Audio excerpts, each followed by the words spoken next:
Here's lesson 115, number 28.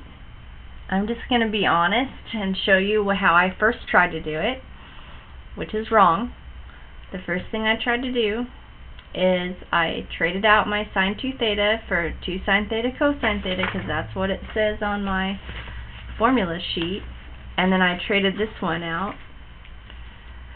Then I distributed, and then I didn't get anywhere. And I asked myself, and I tried all different ideas of how I could maybe make this factor. The problem is I have cosines and sines in the same place, so that isn't working. So then I took a peek in the answer book, and I found out that there's a proper way to do this. And so what you want to try for, see, I was thinking double angle identities. That's the tree I barked up was I wanted to trade out some double angle identities, because I thought that was what game we were playing here. But it turns out there's another way. I could have just added cosine 2 theta on both sides, right? So pretend I didn't do that yet.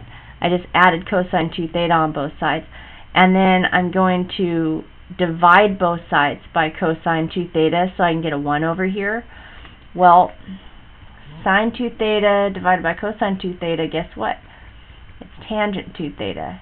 So I think that's a little trick that we need to kind of remember, is when you have these double angle identities, if you try something and it doesn't pan out, remember we can try to go for tangent. Because there was nothing, I couldn't get this all in cosine or all in sine, because that's what you need. So don't forget you can try for tangent. So there's tangent.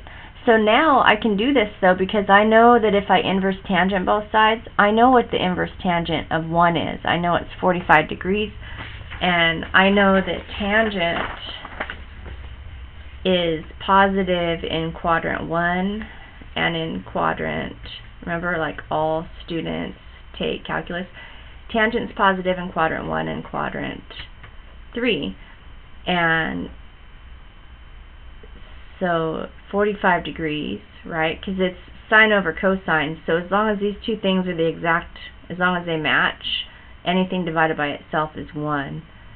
Well, same thing over here, right? A negative divided by a negative is still a positive. So 225 and 45 degrees are my two angles, but that's what 2 theta is.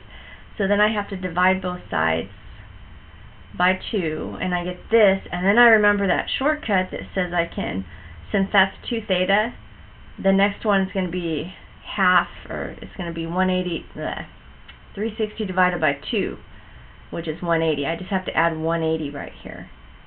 Same thing will happen over here. I divide both sides by 2, get my angle measure, add 180. I would have kept adding 180, but it said I had to stay between 0 and 360. So we have 1, 2, 3, 4 answers.